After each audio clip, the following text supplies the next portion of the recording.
Welcome to Physics for January the 7th. As usual, before I start into last night's homework, let's talk quickly about some important announcements. Next time we meet will be the test. Today, the plan is we'll go over last night's homework, talk about one or two new things that I want you to know before the test, and then the rest of the day we'll just review, just plain review. Because the next time is the test, that means that, of course, any quiz retakes need to be done before next time we meet. Any late homework needs to be turned in before next time we meet. All of the quizzes have now been unlocked. You can now retake them as many times as you need until you get a perfect score on them. But of course, although Canvas is going to tell you got a perfect score, when I transfer it into Aspire, I'm only going to transfer it in as a 9, not a 10, because if you want to get a 10, you got to get it right before the deadline, and the deadlines have all now passed. But there were some, oh, sorry. Go ahead. There were some quizzes though that have like 2 points of extra credit. Would that still subtract 1 if you got all the extra credit points, right? So you'd still get like 11 out of 10? Yeah, right. Oh, okay. Okay. Yes. And also that reminds me, when you retake a quiz, I won't know that you've retaken it. Canvas doesn't tell me that you've retaken it. You have to send me an email saying, hey, I retook quiz such and such. Okay. Let's see what else. Okay, so the focus of the test is going to be on chapters 9 through 11. But as with every physics test, you need to know the stuff before then. You need to know the equations of motion, all the definitions. Physics by nature is cumulative. Everything we do is cumulative. And also there's gonna be a tiny piece from chapter 12 that we have not yet talked about, but we will in just a very few minutes here. And that is also going to be on the test as well. And then the last thing is don't forget about tutoring. We've got tutoring for you on Tuesdays, Thursdays, Fridays, Saturday. Boy, we've got lots of opportunities for you to do tutoring. So you've got no excuse not to do it. All right, with that being said, if there are no more questions, I will go ahead and jump into last night's homework. Here are the answers to the ones that you haven't already looked up. As you can see, problem number 20 is one that I intend to do whether you ask about it or not. But I will give you a chance if you could only see one problem worked through, what one would you like it to be? Oh, I see Sam is making snide comments in the chat box there. It looks like Jensen's COVID hair, but white. Okay, Sam, I'm going to remember that when it comes time to grade your test. Okay, so 89, I'm seeing a lot of people asking about 89, and then the extra credit. Yes, I do intend to do the extra credit as well. Okay, so it looks like 20, 89, and the extra credit problem. That's what we're going to do. All right, let's start off with number 20. Number 20, I think, is a super important problem for a lot of reasons. Here's a whiteboard. Okay, so we have, let's see, let's do it up here. Okay, so here's the ceiling. We've got a target hanging down from the ceiling, suspended on a string like a pendulum, but it's not moving. And then here's the dart. It's a magnetic dart coming at it.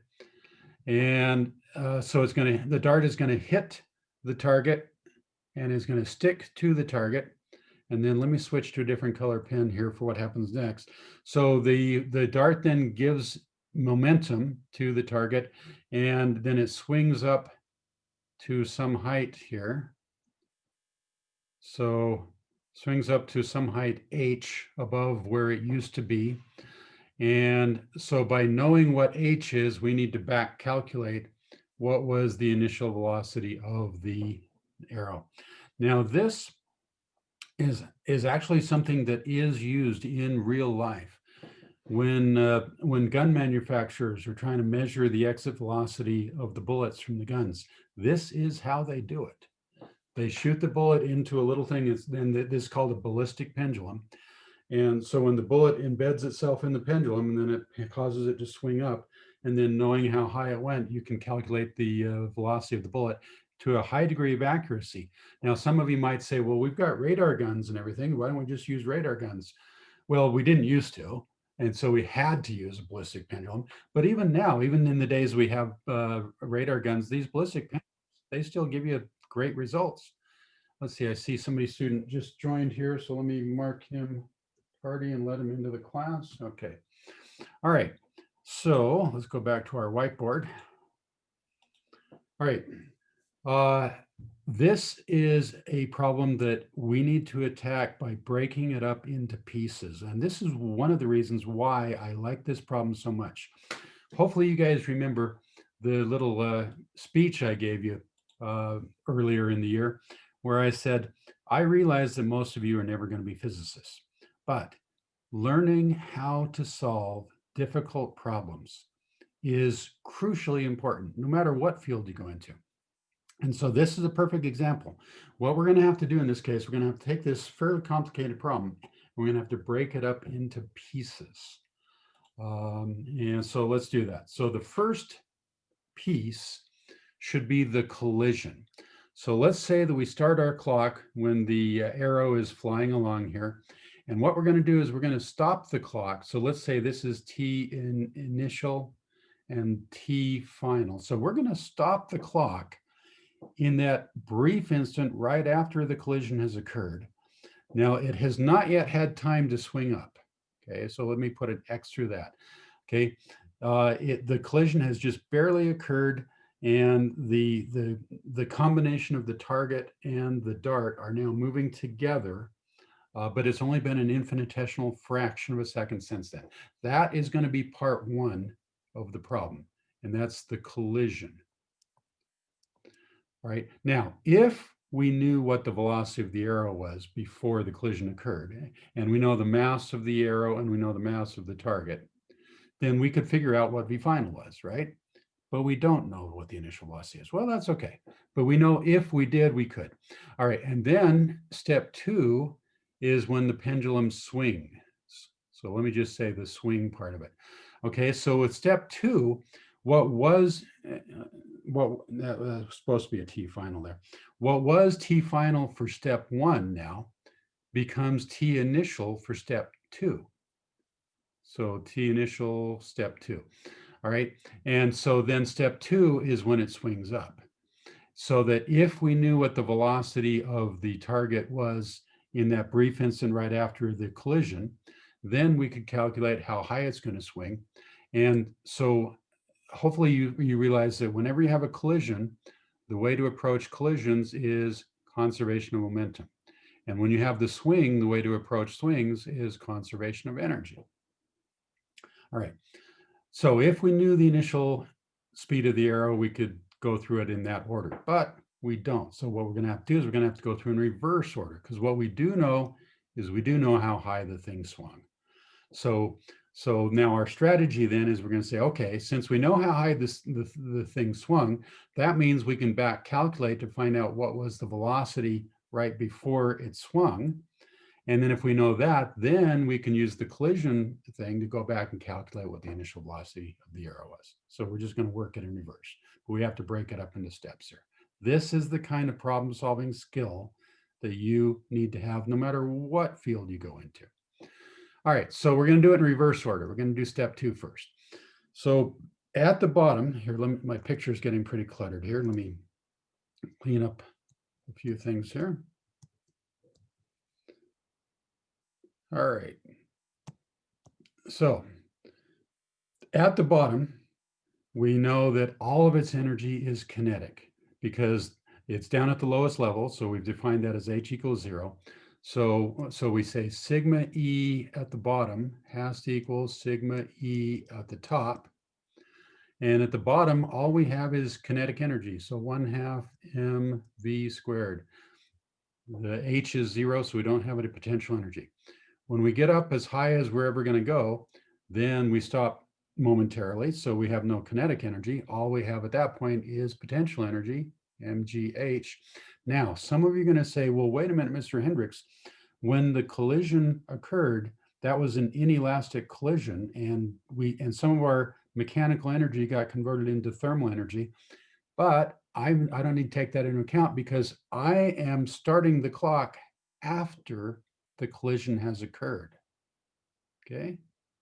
So as long as I start the clock in that brief fraction of a second after the collision has occurred, I don't need to worry about energy being lost. All right, so notice the m is going to cancel out.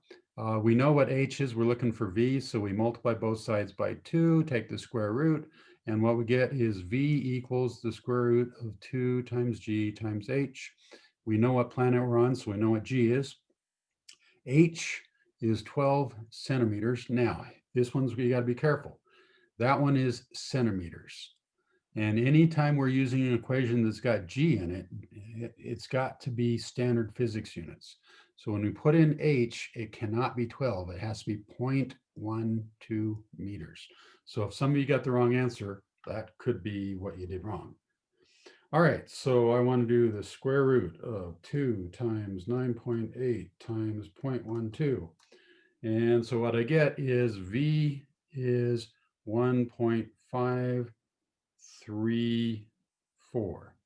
Now, some of you are going to say, well, that's too many sig figs. We're not allowed that many sig figs. This is not our final answer. This is just an intermediate answer. Don't round off too soon. Then you get what's called round off error. Carry at least one extra sig fig. And depending on the situation, sometimes 2 sig figs is actually better. Okay, so this then is the initial velocity of the thing right before it started the swing, which is going to be the final velocity after the collision occurred. So let me switch back into red ink. So I'm going to use red for the step 1 part here where the collision occurred. So we now know what the final velocity is after the collision occurred. All right, so with collisions, conservation of momentum is what you want. Okay, and it doesn't matter if it's an elastic collision or inelastic or partially elastic. Momentum is always conserved in any collision. So we can say the sigma E before the collision occurred has to equal sigma E after the collision occurred. And notice everything's all happening at the same level height here, so we don't need to worry about potential energy. If it was going down or going up, then we would. But in this case, everything's happening at the same level, so kinetic energy is all we have to worry about. 1/2 the mass of the arrow times the velocity of the arrow squared. And then the target itself here is not moving, so he doesn't contribute anything. All right, so that then, oh, wait a minute. Oh, this is embarrassing. That's not momentum, that's energy.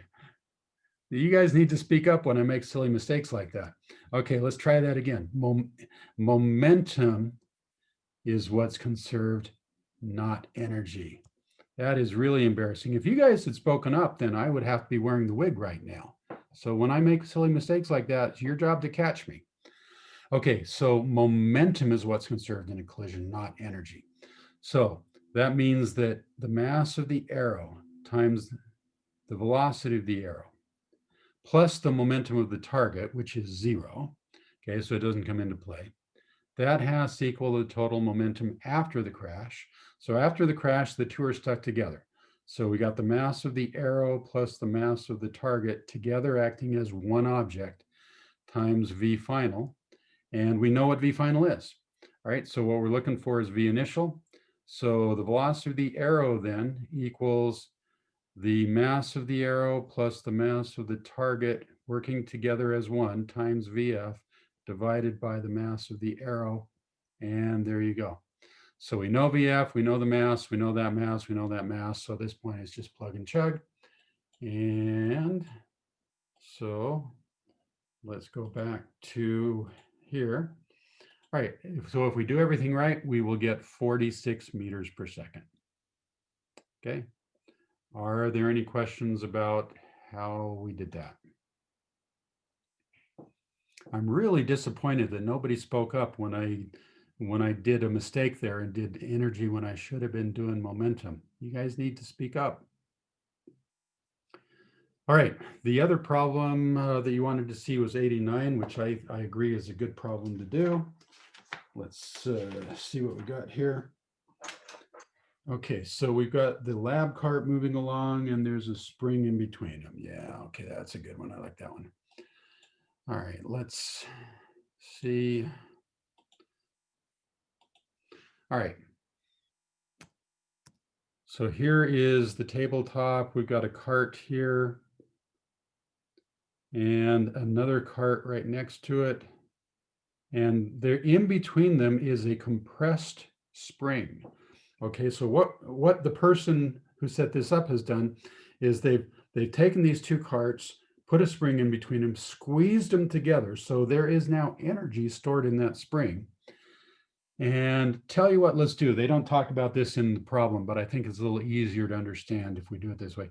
Let's suppose I've got a post here and a post here, and there's a string that's holding these two carts together so that they cannot spring apart. The spring is trying to push them apart, but we got a string which is preventing them from going apart. All right, and they are now moving with some initial velocity, which they give us. What do they say it is? It's 2.1 meters per second. And the two carts have different masses. So the cart on the left here has 2 kilograms of mass. The one cart on the right here has 1 kilogram of mass. All right. Okay, so this thing is rolling along. They're tied together. And then at some point, somebody reaches in with a pair of scissors and cuts the string. All right, so what's going to happen is they're going to spring apart. So the car on the right here is obviously going to end up going a whole lot faster than it did before. So let me switch to a different color and let's draw the other. So this is the cart now. This is the 1 kilogram cart, and it's now moving at a higher velocity than it used to be. All right, now what about the 2 kilogram cart? What's going to happen to it? Well, depending on the situation, the 2 kilogram cart might still be moving forward just at a lower velocity than it was before. Or depending on the situation, it's possible that the cart might actually be going backwards. That could happen. But when we did the problem here, they said that the cart on the left comes to a stop. So they're saying after the velocity, this guy is at a total stop. Now, the odds of that happening are really slim, but it is possible. And so they're saying, yep, it's what it happened. Now, they're actually being very nice to you by saying that. Because it's 0, that makes the math easier. So the author is doing you a favor here. But I mean, the odds of it happening, though, are pretty slim. All right. So the only thing now that has energy is the guy on the right. Let's see, here we go. So the guy on the right now is the only one that has any energy or momentum. So what is it they're asking us to figure? They're saying that they want to know how much energy did the spring add to the carts. Okay. Now, again, this is a great problem because, again, it forces you to use your problem-solving skills, the things that are the reason why you have to take physics, even if you're never going to be a physicist. It teaches you how to solve problems. So you say to yourself, well, if what we want to know is how much energy was added to the system, well, we can't answer that question because we don't know what this guy's velocity is. So we say, if only I knew what his velocity was, then I could solve the problem. So you say to yourself, okay, what would I need to know? What would I need to do in order to figure out what the velocity is? So you see, we break this problem up into pieces. If we were in my classroom, you would see up on the wall in my classroom, I have problem-solving strategies. I have a different poster for each problem-solving strategy.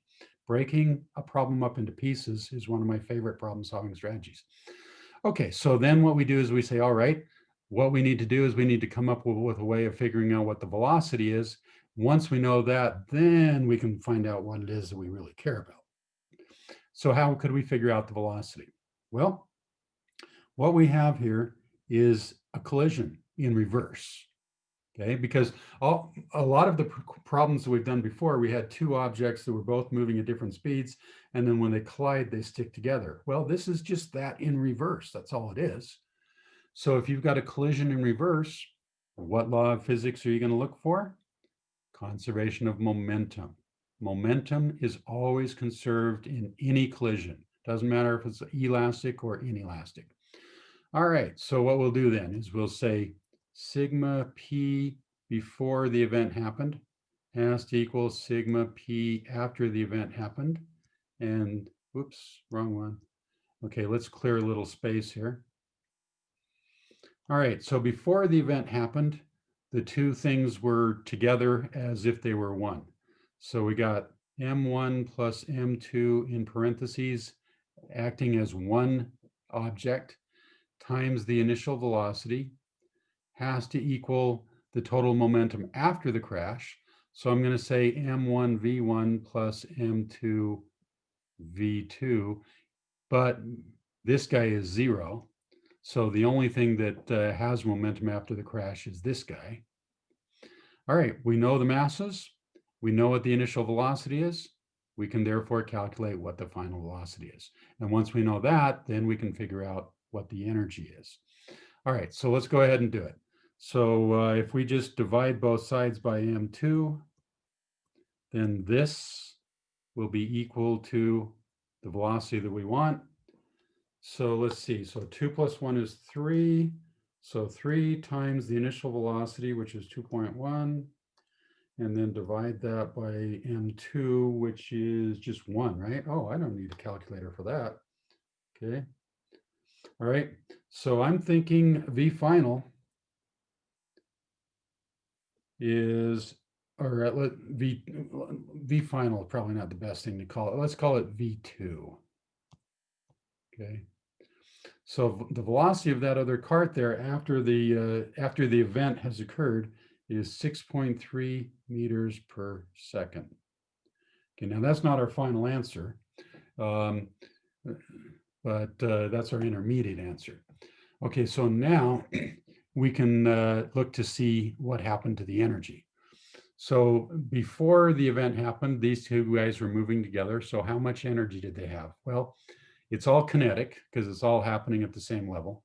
So 1/2 m1 plus m2 times v initial squared. That's our total energy before. So let's see what that works out to be. So 0.5 times 3 times 2.1 squared. All right, so I get 6.615. That's how many joules of energy we had before the event happened. All right. Now, how about after the event happened? Let me clear a little space here. All right. So after we cut the string and they spring apart here, well, the only thing that has any energy now is this guy because he's at a stop. And so what's 1/2 mv squared for this guy? Well, 0.5 times his mass, which is just 1, times the velocity squared. So 6.3 squared.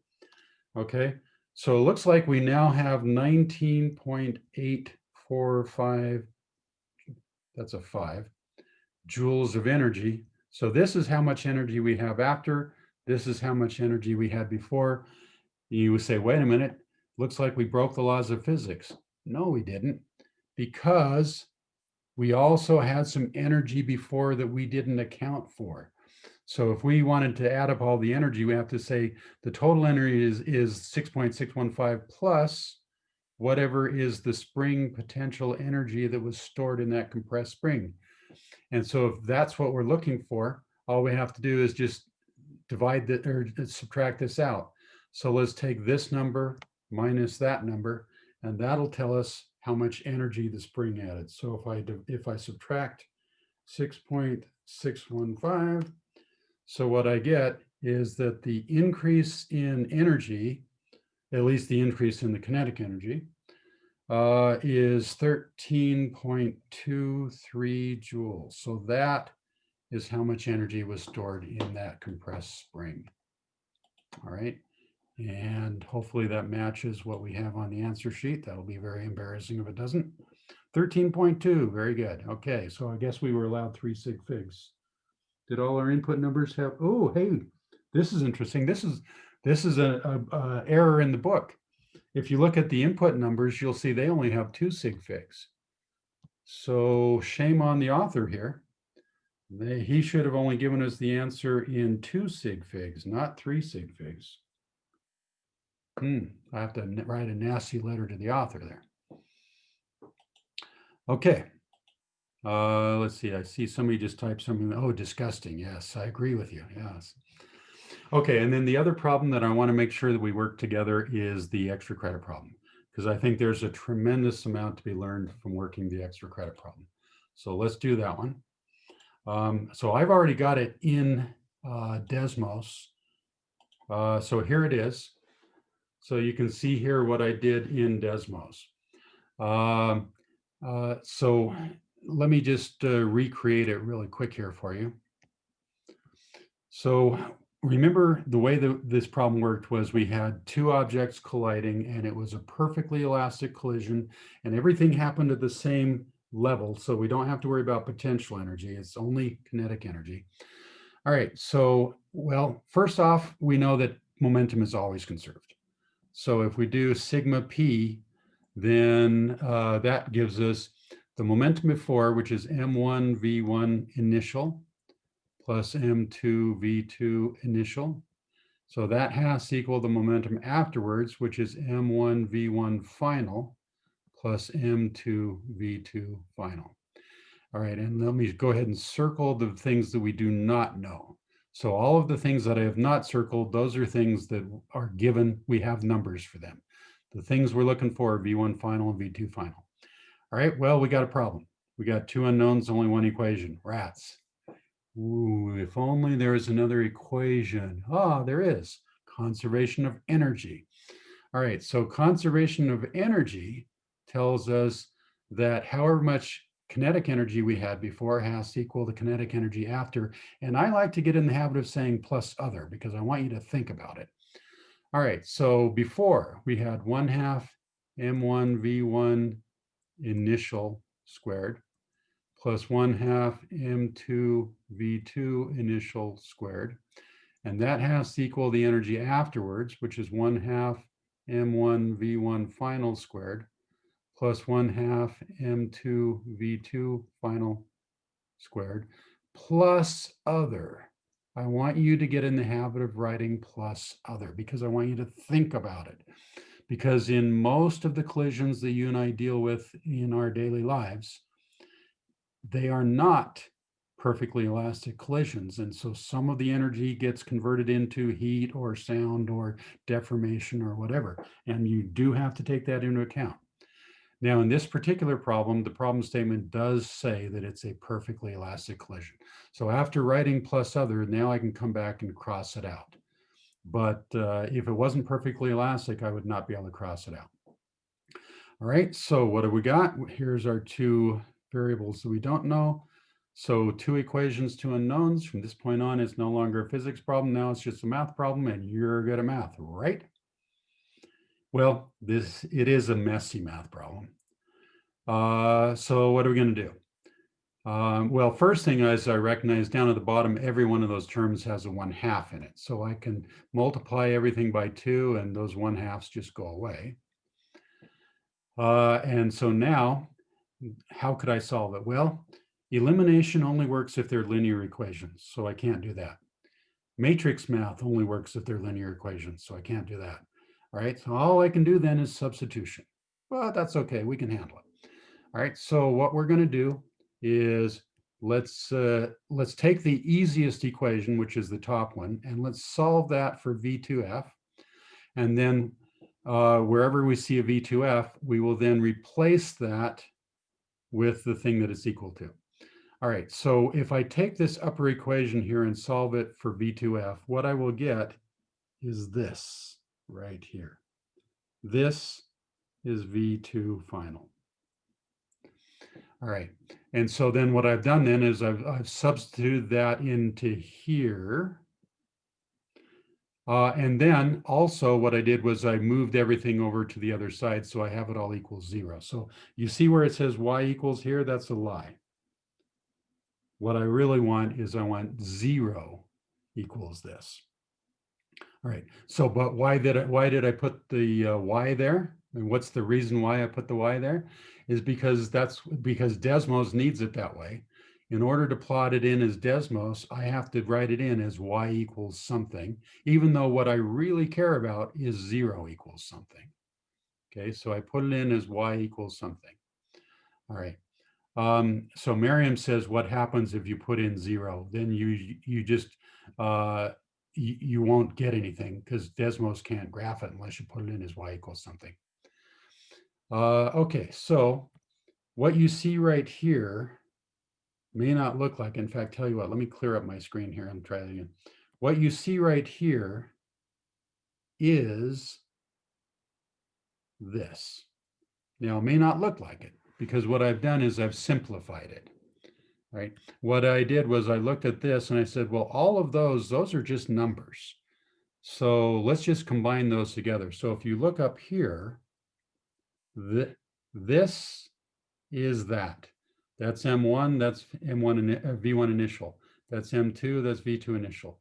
So when I put them into my calculator, I get 48.43. So I put that right there. So this is that. It's just a heck of a lot easier to write. And I did the same thing right here. I said, look at this. Those are all just numbers that I know. So right here is where I calculated those out. And Desmos tells me that it's negative 3.25 or 3.27. So I put that right there. So this is that. Okay, and then the rest of them, I just went in and put the numbers in. So what you see here is the equation that we want to graph, except that it's y equals rather than 0, z equal, or rather than 0, but that's okay. So when we put it into Desmos and we graph it, we get this upside down parabola. And so let's go ahead and zoom back in here. So remember, the idea here is that we have rearranged it. So what we really want is 0 equals all of that. So there's one of our answers, and there's the other answer. All we have to do is get Desmos to tell us what those guys are, which is easy to do. Whoops, okay, sorry. Okay, all right, so what you do is you just click on the graph, and then if you hover over the point there, let me turn off the annotation there so you can see it better. All right, so if I hover over the point here, you can see that 3.9 is an answer to this equation. But I look at it and say, wait a minute, 3.9, that number sounds familiar. Where have I seen that number before? Well, that is my initial velocity, okay? That 3.9, that's the initial velocity of the object number 1. So that's what we call an extraneous solution. I mean, mathematically, it solves this equation, but it's not the solution that we're interested in. The one that we want is the other one over here. So what we do then is let's click on the parabola and hover over here. There you go. So negative 6.155. That is the answer that we're looking for.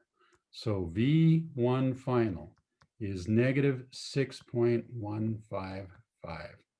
Okay.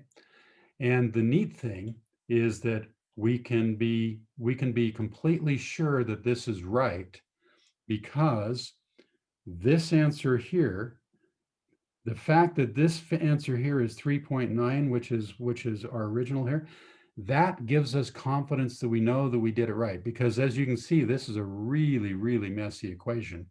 And it would have been very easy for us to drop a minus sign or do some other silly algebra mistake. So when I see that this is equal to my initial velocity, I can say, all right, good. So now I know with confidence that this other answer here is in fact the right answer. So I know V1 final is negative 6.155. So now the only thing I need to do is figure out what is V2 final. Well, that's easy because this right here, this was V2 final. And so if I just put the numbers in, then out pops my answer. There you go. So V2 final is 1.9447.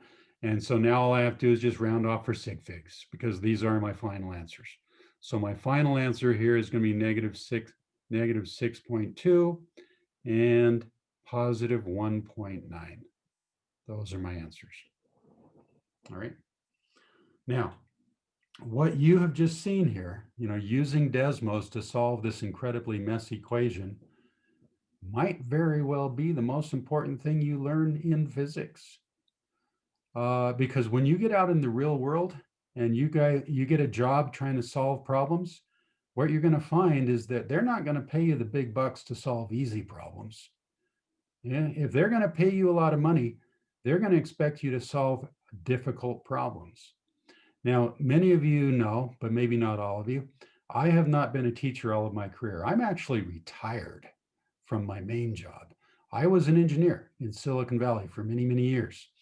And I made the equipment that's used to make computer chips. So inside your smartphone and inside your computer are a bunch of little silicon chips that are incredibly complicated. They're the brain of the computer. Every computer chip in the world is made using equipment that my colleagues and I together developed. Okay. So by the way, you're welcome. Okay. And so that's the reason why I was able to retire early and relax and go off sailing every summer, is because that worked out quite well. All right, but the thing that I want you to get is that when I was doing that, when I was an engineer back in Silicon Valley, I don't think hardly any of the problems that I had to solve were ones that could have been solved analytically, algebraically, the way your math teacher would like you to solve them. Pretty much everything I ever had to solve was so complex that I had to use this technique like Desmos to do it. Now, back in those days, Desmos hadn't been invented yet.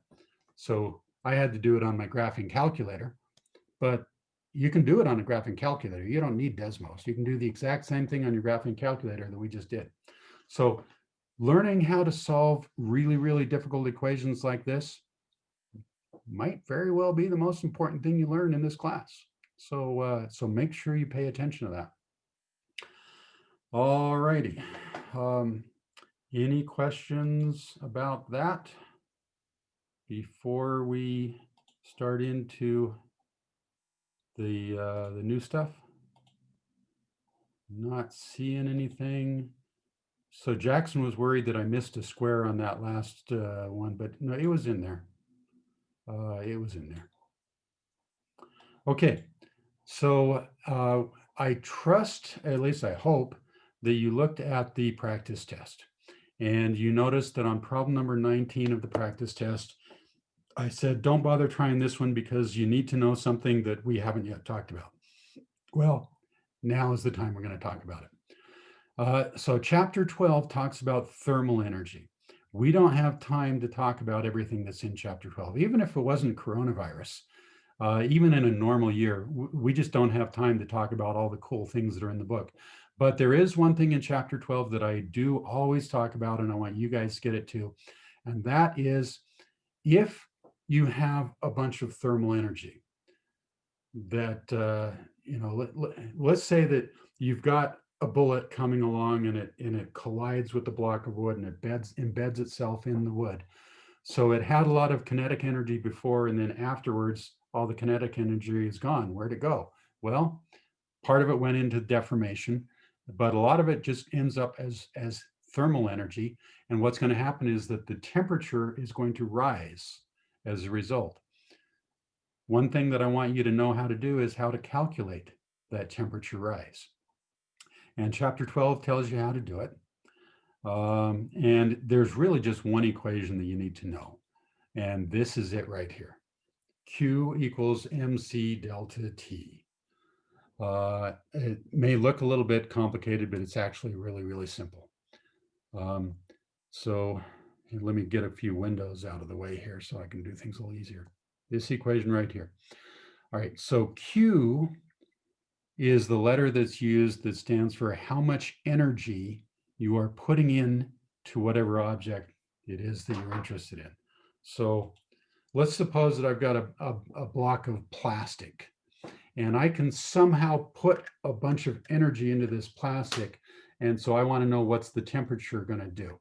So there's a bunch of ways I could put energy into this plastic. One thing is I could do is I could rub it really hard. Okay. And so, the friction then becomes thermal energy. Another thing I could do is I could plug it into a wall socket and put a bunch of electrical energy into here. Electrical energy is measured in joules, just the same as kinetic energy. So there's a bunch of ways that I can put electrical energy into this thing, and then the temperature is going to go up. So I want to know how much the temperature is going to go up. So Q stands for how much energy I have put into the object. Okay, so let's just pick a number. Let's say that I put 3,900 joules of energy into the object. M stands for the mass of the object. All right, how many kilograms does this object have that I'm putting the energy into? C is this right here. C is some constant that's experimentally determined, and it tells you how much energy it takes to raise 1 kilogram of this material by 1 degree. So you can see here that brass requires 376 joules in order to raise it by 1 degree. And copper is 385, which is pretty similar. But, water, holy cow, water requires way more energy. It takes over 4,000 joules of energy to raise the temperature of water by 1 degree. Now, when I say degree, you need to be very careful. This is metric system. This is not degrees Fahrenheit. This is degrees as measured by people who live in civilized countries, not Merca here. So degrees C or degrees Kelvin. You guys, almost all of you are either in chemistry or have taken chemistry. So Coach Miller should have talked to you about temperature and the temperature scales, but it may have been a while. And I don't know, maybe he hasn't gotten into it yet in this class. I know sometimes he doesn't do it until later in the year. So let's take a minute, let's talk about temperature. Okay, so there's different ways of measuring temperature. There's degrees C, there's degrees Kelvin, and then here in Merca, we use degrees Fahrenheit. And I don't know why we do it. It's a stupid system, but we're stuck with it, and there's no way that people are going to change, at least not in our lifetimes, maybe in your lifetime. All right, so I see somebody just made a comment. Let's see. Yeah, I figured it was probably Sam. Yeah, America has some extra chromosomes. Yeah, because of freedom. Yeah, yeah, that's the reason why, because of freedom. Yeah. Okay, so the temperature scale that actually makes sense is the metric one. So 0 degrees Celsius was defined to be the freezing point of water. And 100 degrees Celsius was defined to be the boiling point of water. And those are things that actually make sense. So Fahrenheit, the freezing point of water is 32, and the boiling point of water is 212. Where they got those numbers? Well, we could talk about it, but it wouldn't be useful. A good way to spend our limited time here. They actually did have a reason for doing it that way. It's an interesting story, but I don't want to go into it. There is actually a absolute zero that you cannot go beyond. And so down here at the very bottom, we have this thing called absolute zero. So hopefully you guys realize that what temperature is just a measure of how much kinetic energy the molecules in your body have. So as we sit here in at room temperature here, the molecules in our body are actually vibrating. And as it gets colder, they vibrate less and less and less. And so I see that Calvin and Will have both recognized that absolute zero is where the Kelvin people said, they said that's the place that makes the most sense to pick is to be our 0 point. Absolute zero is where we should really put the zero for our scale here. So absolute zero in Celsius corresponds to negative 273 degrees. And so, and now because the size of 1 degree Celsius is the same as the size of 1 degree Kelvin, that means that the freezing point of water in Kelvin would be a positive 273, and the boiling point of water in Kelvin would be a positive 373. Okay, so these right here are temperature scales that make sense. This Fahrenheit thing makes no sense whatsoever, but we're stuck with it because, as Aurora says, because freedom. Yeah. Okay, so when you guys do problems, problem number 19, and if I put a problem like this on the test, make sure that you are using the metric system for temperature. So now, because what we're interested in here is delta T, and because the temperature size of Celsius and the temperature size of Kelvin are the same, then doesn't matter whether we use Celsius or Kelvin here, it's going to work out the same. All right, so let's do a real quick example. Let's suppose that I have a block of, let's say, aluminum. And let's say that I've got 5 kilograms of aluminum. And let's suppose that I put a bunch of energy into it. And the energy that I put in is 5,300 joules. So I want to know what is delta T. I want to know what is the temperature increase going to be. Well, first thing I do is I take the equation and I rearrange it. So let's divide by M and C. All right, so what we're going to get then is we're going to get Q equals M, oops, not Q, we're not solving for Q, we're solving for delta T, sorry about that. Okay, so what we're going to get is delta T is going to equal Q over MC. So Q is how much energy we're putting in, M is how much mass we have, and C for aluminum, if we look for right there, bingo, C is going to be 897. So what's that work out to be? Let's see. So 5,300 divided by 5 and also divided by 897. All right, so it looks to me like the temperature increase is going to be 1.2 degrees. And that can be degrees C or it can be degrees K, either one, but it cannot be degrees F. All right. So you guys agree that's really not very hard, right? Okay. And so Aurora is asking, will you need this chart for the test? And the answer to that question is no. I will give you all of the information that you need. In fact, tell you what, let's go take a look at problem number 19. Problem number 19 is a good example of what I might do on the test next week. And let's see, where is it? Okay, so here it is. So let me share that with you. And let's go down to problem number 19. Okay, so what we have here on the practice test is we have a truck that is driving down the road. Okay, and we know how fast the truck is going. So the truck has some energy, kinetic energy, right? So 1/2 mv squared, that's how much kinetic energy this truck has. We know m, we know v, so bingo, we can come up with a number of that. So the driver now applies the brakes so that the truck comes to a stop.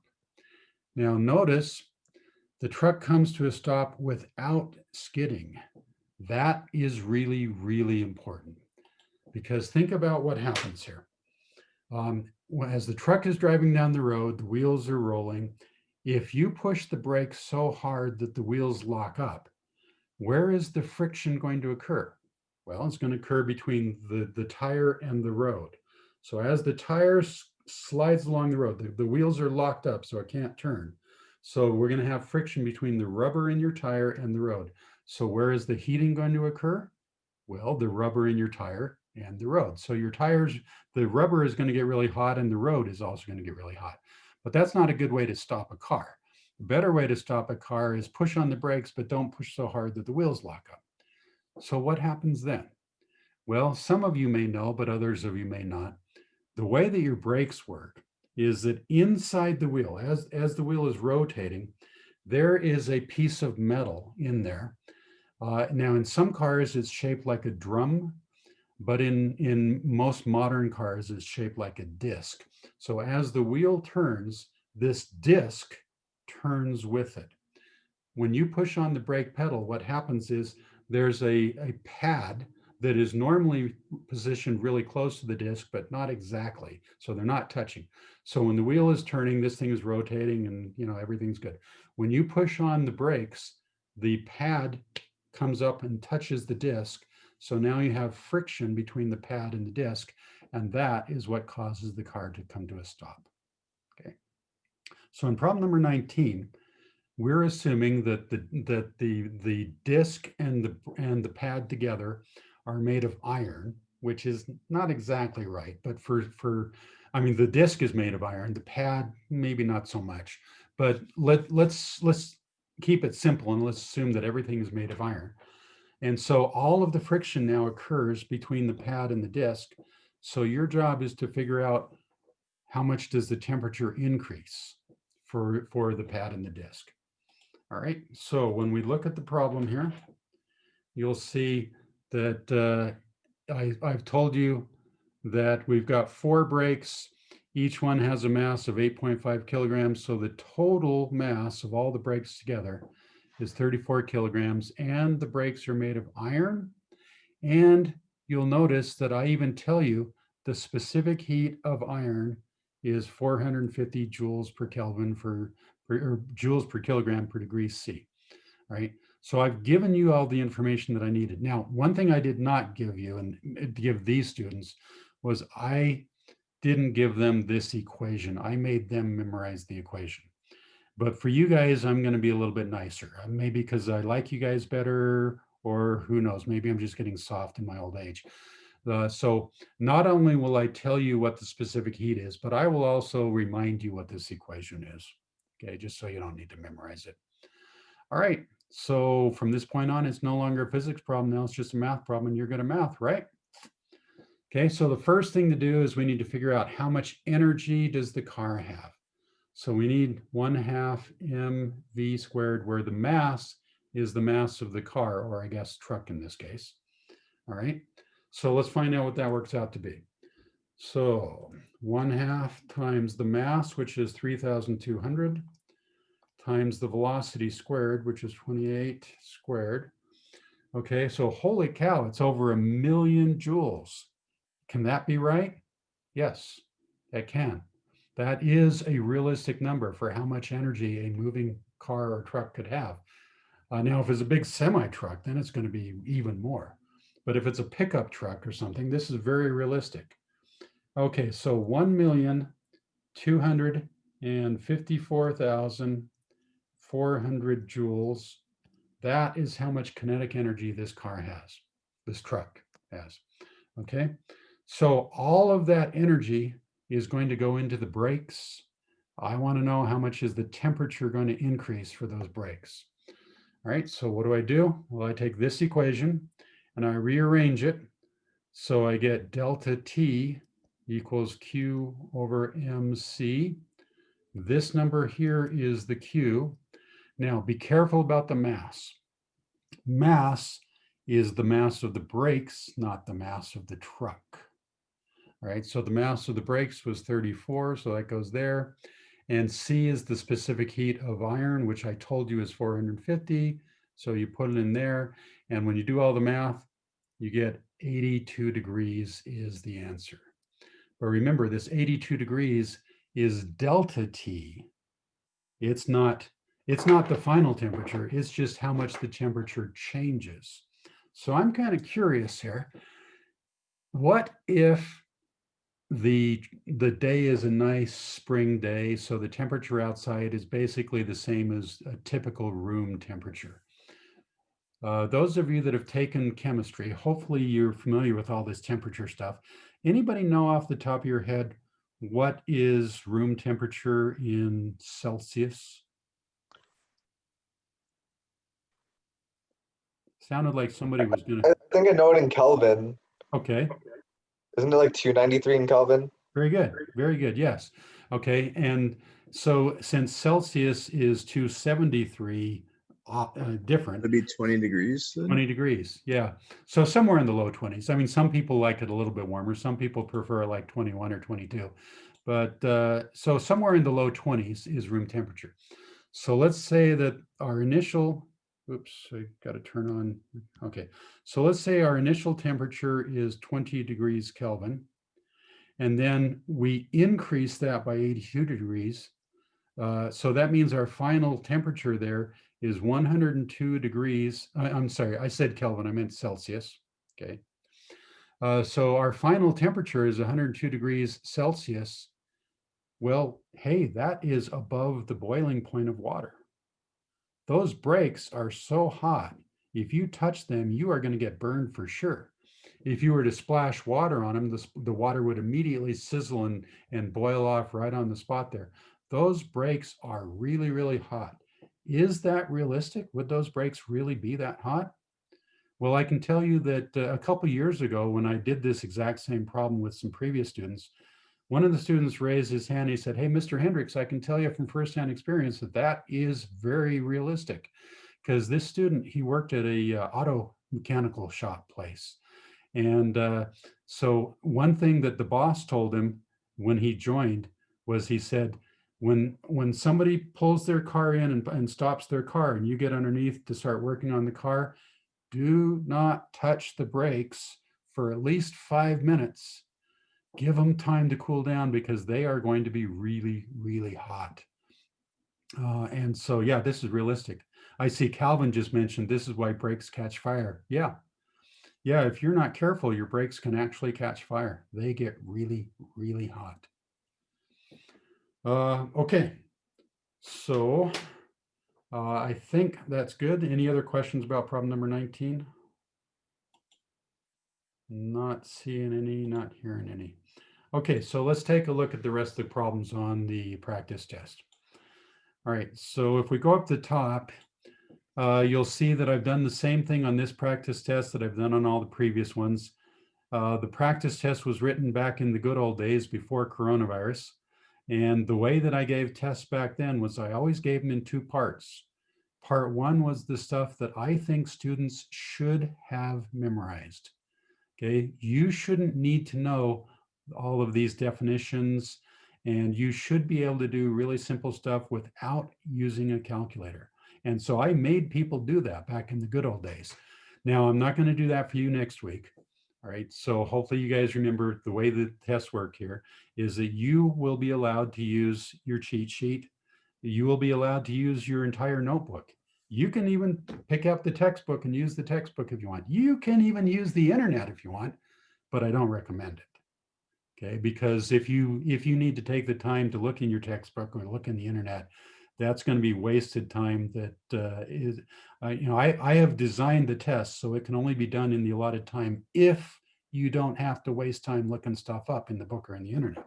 Okay, so I highly, highly, highly recommend that you prepare a cheat sheet, a one-page cheat sheet, and have all the important stuff right there on that cheat sheet. But if you want to use the book or whatever, you can. Okay, so there will only be one part on the real test next week. But I really recommend that when you're working through the practice test, try to do part one without using a cheat sheet or without looking at your book, okay? And try to do the calculations without using a calculator. These are simple things you should be able to do in your head. Okay, so we got basic definitions. Again, basic definitions here. Make sure you know the units. Okay, that's important. Make sure that you know what types of energies we have in various situations. Okay, so like in this case here, when she's running, all of the energy is kinetic. But when she plants the pole and the pole is bent, okay, that means some of the energy goes into what we call spring potential energy, but she's still moving. So she still has some kinetic energy, right? And then after she goes up over the top and she comes and she hits the thing here, okay, then what happened to all the energy that she used to have? Well, it all gets transformed into thermal energy and also deformation of the whatever it is that she hits, okay? Total energy is conserved. It just is no longer in the category that we call mechanical energy. It has transferred over into another category that some textbooks call lost energy, but I don't like to call it lost energy because we know where it went. It's just that once it gets into these other forms, we cannot convert it back into usable mechanical energy, okay? All right, so here's a bunch of calculations that are so simple, you should be able to do those in your head without needing a calculator. All right, now we get to part two. Part two of the test, so here you're gonna need a calculator for sure. Let's look at problem number 10.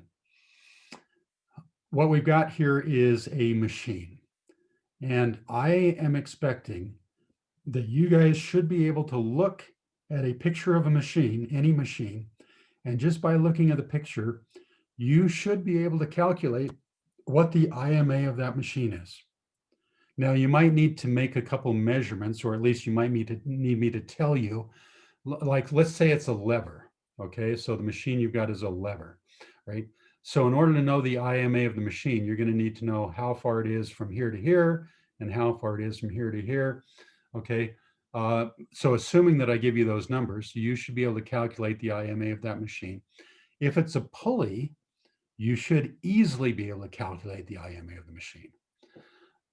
So the way that we do it here is, so we draw a dotted line around the part of the pulley that is connected to the load. And we just count the ropes. And so what you see is that there are the ropes that cross the boundary into our system here. You'll see there are 6 ropes. But it's not really 6 different ropes. It's really the same rope that's been looped around 6 different times. And so hopefully you guys realize that if there's no friction in any of these wheels here, okay, and this is a big assumption, if there's no friction, then the tension is going to be the same everywhere in the rope. So when I pull on the rope, the force that I pull with is going to equal the tension in the rope. But because we got 6 ropes here, that means our upward force here is going to be 6 times what I'm pulling with my hand. All right, so what that means then is that the IMA of this rope, this guy, is going to be 6. But, you know, there's a lot of different ways that I can hook up pulleys. And so if I were to take this same pulley and hook it up a different way, I might be able to get an IMA of 7 out of it. Okay, so be really careful on how I do that. All right, so now that we know that the IMA is 6, well, then the rest of these questions become very easy. All right, so like for instance, if I grab the rope and I pull the rope a distance here, let's say I pull it a distance of X, how far is the load going to move? Well, hopefully you realize that because the IMA is 6, that means my hand is going to move 6 times more than this. So if I pull X, the load here is only going to move a distance of 1/6 of X. Okay, so all this information is here. And hopefully you realize that the force that I'm going to be able to get out of the machine, okay, so I'm going to be able to lift a weight here that is 6 times heavier than what I'm pulling with. But that is assuming the ideal case where there's no friction. In the real world, there is friction. All right, so in part E of the problem here, it says there is friction, and so our pulley is only 72% efficient. So if I want to pull a 310 Newton force, but I have to overcome the friction, that means I'm going to have to put in more than 310 Newtons of force. And so how do we approach this? Well, if the efficiency is 72%, then I know that I'm either going to have to multiply by 0.72 or divide by 0.72.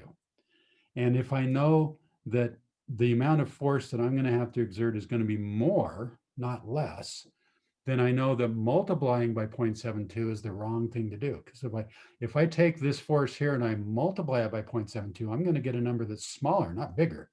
So multiplying is the wrong thing to do. So my other option is dividing.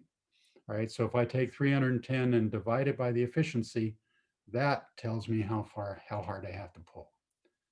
So this is stuff that you guys should be good at. All of this is, this is straight out the homework. You have done homework problems like this. We might not have had a chance to talk about them in class, but we did them. Okay, roller coasters.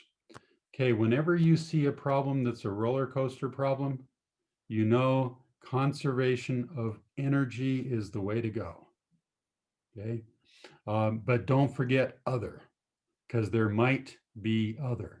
And so if there's friction, then there's going to be, then you do lose some of your energy.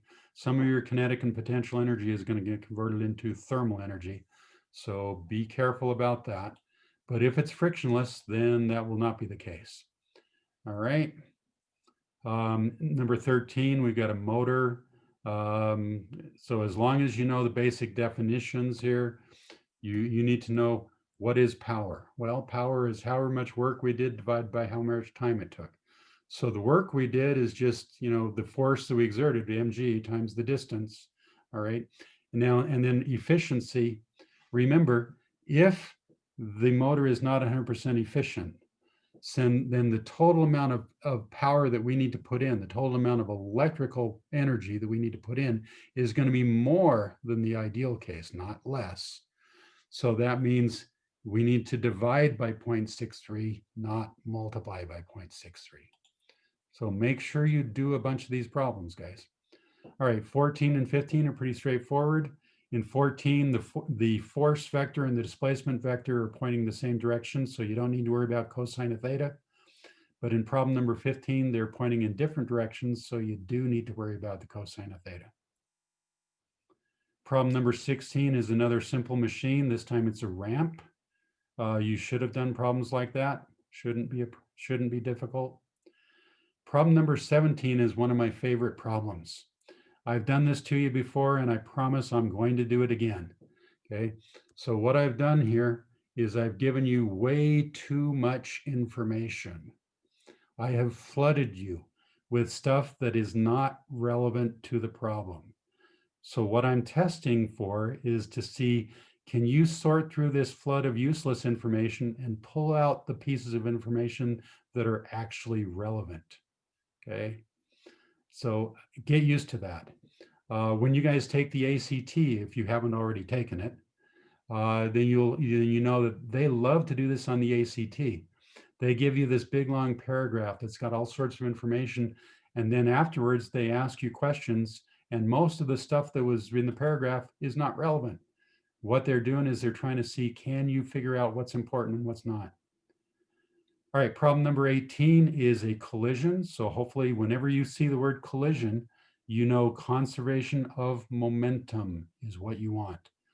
Now in this case, this is a two-dimensional collision, but you guys should be experts by now at doing collisions, or by doing two-dimensional problems. So hopefully you recognize that.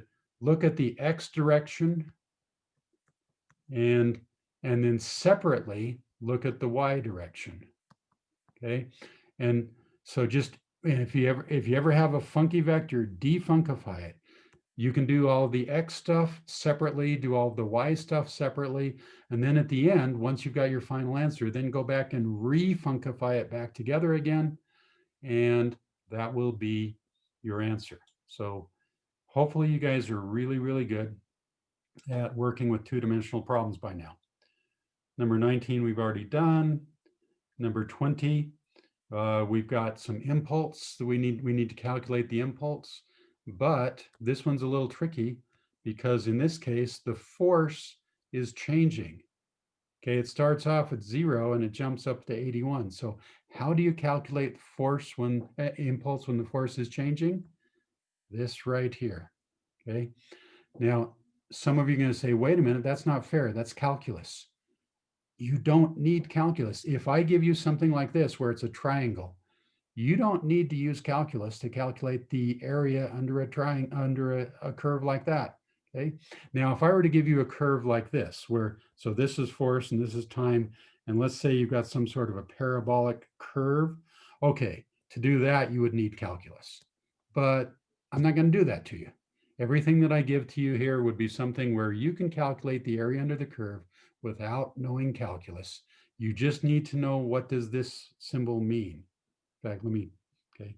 You just need to know that when you see that elongated S, what it means is calculate the area under the curve. Okay. And looks like we're almost out of time, which is okay. Okay, so 21 is a collision problem, so conservation of momentum. And number 22 is exactly like the extra credit problem that we just got through working. Now, if I were to give you a problem like this on the test, I would do it as an extra credit problem, because I realize this is a mess. I mean, when you look at that, everyone in this class is capable of doing that, but it would take you a long time, and you might not have enough time to do it. So if I were to put a problem like that on the test, it would be an extra credit problem, not a required problem. Okay, I think this is a good place to end. It's almost quitting time anyway. Are there any questions before I end the meeting? Not seeing any, not hearing any. Okay, well, in that case, if you guys want to leave, you can go ahead and type bye in the chat box. If you had a question, but you didn't want to ask because you knew it was being recorded, here, I'll stop the recording for you, and then we can talk freely.